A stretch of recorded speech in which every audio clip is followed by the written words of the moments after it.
आप सभी को कोटि कोटि प्रणाम और हर हर महादेव। शिव पुराण है मुक्ति का धाम, जय हो पार्वती शिव भगवान। तो आइए आज हम शुरुआत करते हैं फिर से नए स्रोत के साथ शिव पुराण की। आप लोगों को आज मैं एक विशेष और अद्भुत बात बताने वाला हूँ, ध्यान देकर सुनना। आपसे निवेदन है, आज की ये वीडियो बहुत ही खास है आप लोगों के लिए। शिव भगवान के प्रति जिनकी श्रद्धा है, शिव भगवान में जो भक्ति भाव से और उनको पाना चाहते हैं, जो मुक्ति अपने जीवन से पाना चाहते हैं, उनके लिए ये वीडियो बहुत ही उपकारी और बहुत ही लाभदायक होगी। तो आइए शुरुआत करते हैं। आपका स्वागत है हमारे चैनल सनातन आर्यवर्त पर। हर हर महादेव। जो मनुष्य भगवान शिव के लिए फुलवाड़ी या बगीचे आदि लगाते हैं तथा शिव के सेवा कार्यों के लिए मंदिरों में झाड़ना बुहारना आदि व्यवस्था करते हैं, वह इस पुण्य कर्म को करके शिव पद को प्राप्त कर लेते हैं। ध्यान करके सुनना, मैं इस बात को दोबारा बता रहा हूं आपको। जो मनुष्य भगवान शिव के लिए फुलवाड़ी या बगीचा आदि लगाता है तथा शिव के सेवा कार्यों के लिए मंदिरों में झाड़ू बुहारने आदि का काम करता है, वह इस पुण्य कर्म को करके शिव पद प्राप्त कर लेता है। ये शिव पुराण में लिखा हुआ है।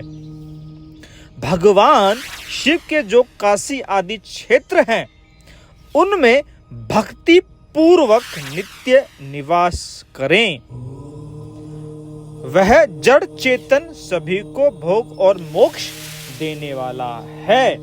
अतः विद्वान पुरुष को भगवान शिव के क्षेत्र में आमरण निवास करना चाहिए। आमरण मतलब जब तक वो मरे तब तक निवास करे शिव भगवान के क्षेत्र में। पुण्य क्षेत्र में स्थित बावड़ी, कुआं और पोखर आदि को शिव गंगा समझना चाहिए। जो हमारे पुण्य तीर्थ हैं, वहां पर जो कुएं, पोखर, शिव गंगा और फुलवाड़ियां हैं, उनको आपको शिव गंगा समझना चाहिए। भगवान शिव का ऐसा ही वचन है, भगवान शिव ने ऐसा ही कहा है। वहां स्नान, दान और जप करके मनुष्य भगवान शिव को प्राप्त कर लेता है। अतः मृत्यु पर्यंत शिव के क्षेत्र का आश्रय लेकर रहना चाहिए। शिव के क्षेत्र में अपने किसी मृतक संबंधी का दाह संस्कार, मासिक श्रद्धा, पीड़न अथवा वार्षिक श्रद्धा करनी चाहिए। अथवा कभी भी शिव के क्षेत्र में अपने पितरों को पिंड देता है, वह तत्काल सब पापों से मुक्त हो जाता है। जो शिव भगवान के क्षेत्र में अपने पितृगणों को पिंड प्रदान करता है, वह तत्काल पाप से मुक्त हो जाता है। ये शिव पुराण में लिखा है। देख रहे हैं आप, कितनी ज्ञान और अद्भुत वाली बात है ये। आप लोग चैनल को सब्सक्राइब करें ऐसी जानकारियों के लिए। अथवा शिव के क्षेत्र में 7, 5, 3 या एक ही रात निवास करें। ऐसा करने से भी क्रम शिव पद की प्राप्ति होती है। लोकों में अपने अपने वर्ण के अनुरूप सदाचार का पालन करने से भी मनुष्य शिव पद को प्राप्त कर लेता है। वर्ण अनुकूल आचरण से तथा भक्ति भाव से वह अपने सत्य कर्मों का अतिशय फल पाता है। कामना पूर्वक किए हुए अपने कर्मों के अभिष्ट फल को शीघ्र ही पा लेता है। निष्काम भाव से किया हुआ सारा कर्म साक्षात शिव पद की प्राप्ति कराने वाला है। दिन के 3 भाग होते हैं, प्रातः, मध्यम और शाम। इन तीनों में क्रमशः एक एक प्रकार के कर्म का संपादन किया जाता है। प्रातः काल को शास्त्र विहित नित्य कर्म के अनुष्ठान का समय जानना चाहिए। मध्यकाल समकाम कर्म के लिए उपयोगी है तथा शाम काल शांति कर्म उपयुक्त है, ऐसा जानना चाहिए आप सभी श्रोतागणों को। इस प्रकार रात्रि में भी शाम का विभाजन किया गया है। रात के 4 पहर में जो बीच के 2 प्रहर हैं उन्हें निशा काल कहा गया है। विशेषतः उस काल में की हुई भगवान शिव की पूजा अभीष्ट फल देने वाली है। ऐसा जानकर कर्म करने वाला मनुष्य यथोचित फल का भागी होता है। विशेषतः कलयुग में कर्म से ही फल की सिद्धि होती है। दोबारा बता देते हैं आपको, विशेषता कलयुग में कर्म से ही फल की सिद्धि होती है। अपने अपने अधिकार के अनुसार ऊपर कहे गए किसी भी कर्म के द्वारा शिव आराधना करने वाला पुरुष यदि सदाचारी है और पाप से डरता है तो वह उन कर्मों का पूरा फल अवश्य प्राप्त कर लेगा। ऋषियों ने कहा, सूत जी, पुण्य क्षेत्र कौन कौन से हैं जिनका आश्रय लेकर सभी स्त्री पुरुष शिव पद प्राप्त कर लें? यह हमें संक्षेप में बताने की कृपा करें, आपसे हम निवेदन करते हैं।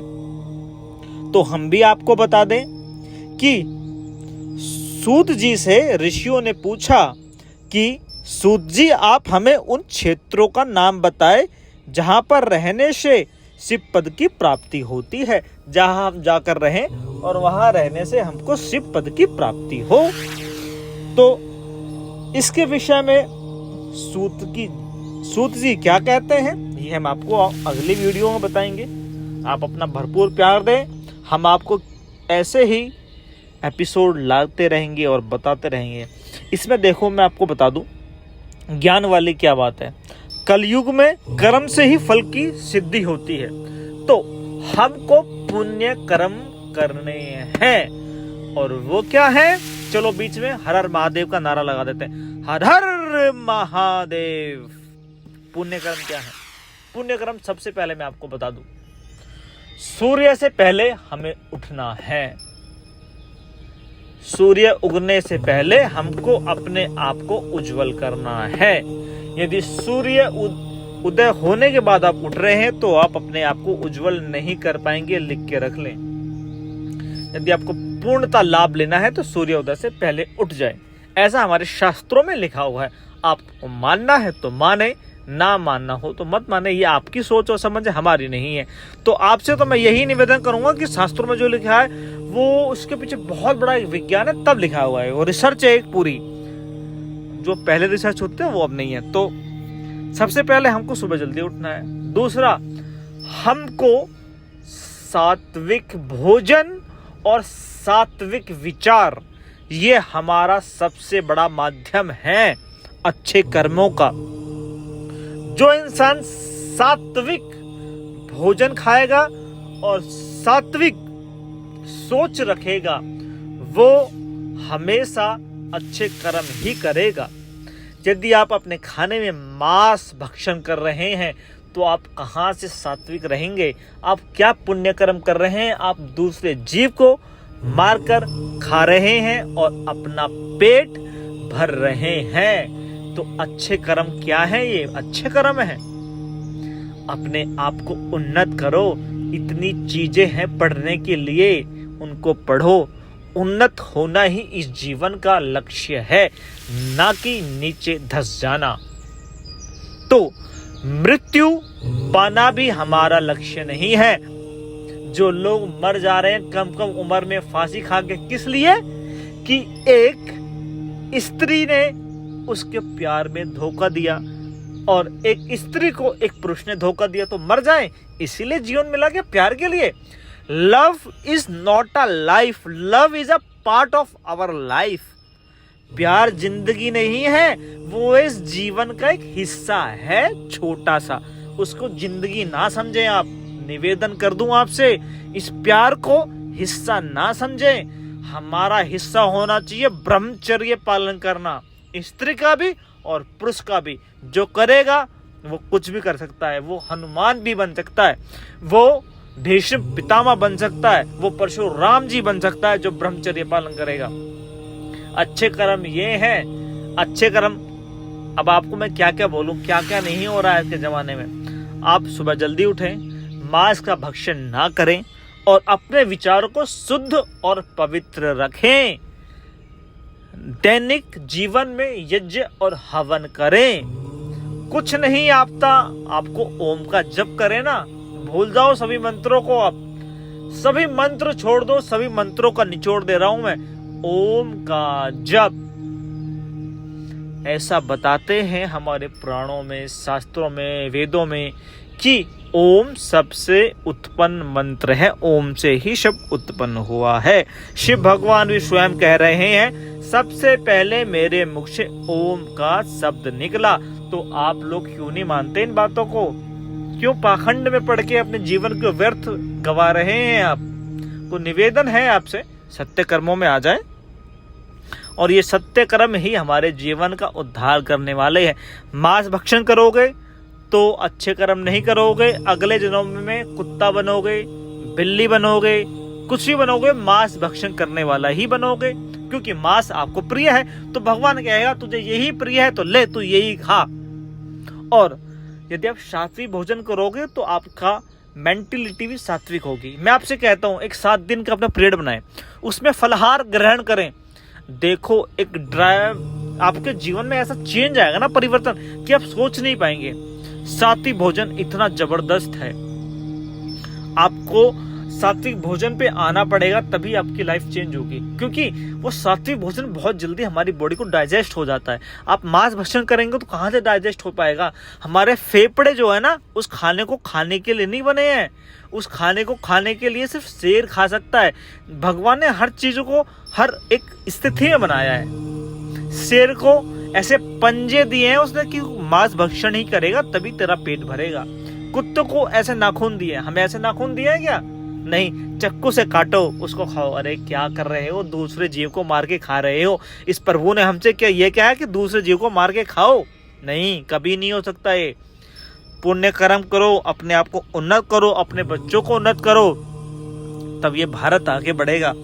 तो आपसे यही निवेदन है। हम कल किस विषय में बात करेंगे ये आपको बता देते हैं। मोक्षदायक पुण्य क्षेत्रों का वर्णन, काल विषय में विभिन्न नदियों के जलों में स्नान के उत्तम फल का वर्णन, तीर्थों में पाप से बचने व अपने आप को उत्पन्न करने के विषय में वर्णन, ये हम कल की वीडियो में या आने वाली वीडियो में डिस्कस करेंगे। तो आप सभी को हर हर महादेव, ओम नमः शिवाय। ओम का जप करें, ओम का चैनल को सब्सक्राइब, लाइक और शेयर करें। मैं चाहता हूं आप ये वीडियो सब तक पहुंचाएं। आपसे विनय विनती है ये कि ताकि सभी लोग लाभ ले पाएं। यही तो उद्देश्य है इस चैनल का कि आप सभी लोग हमारी वीडियो से लाभ ले पाएं, क्योंकि आप लोग पढ़ेंगे तो नहीं शिव पुराण। तो हमारा यही उद्देश्य है कि जो लोग नहीं पढ़ पा रहे हैं, वो कहीं भी हो, वो कहीं जा रहे हैं, सफ़र कर रहे हैं, वो कहीं बैठे हैं, वो फ्री हैं, तो अपने ब्लूटूथ लगाइए, ईयरफोन लगाइए, ईयरबड लगाइए, लीड लगाइए और सुनिए इन चीज़ों को। यहाँ से उत्पन्न होना है ना हमको। जीवन बहुत बड़ा है, लक्ष्य बहुत बड़े होने चाहिए, आपके गोल्स बड़े होने चाहिए, तभी आप बड़ा कर पाएंगे। हर हर महादेव।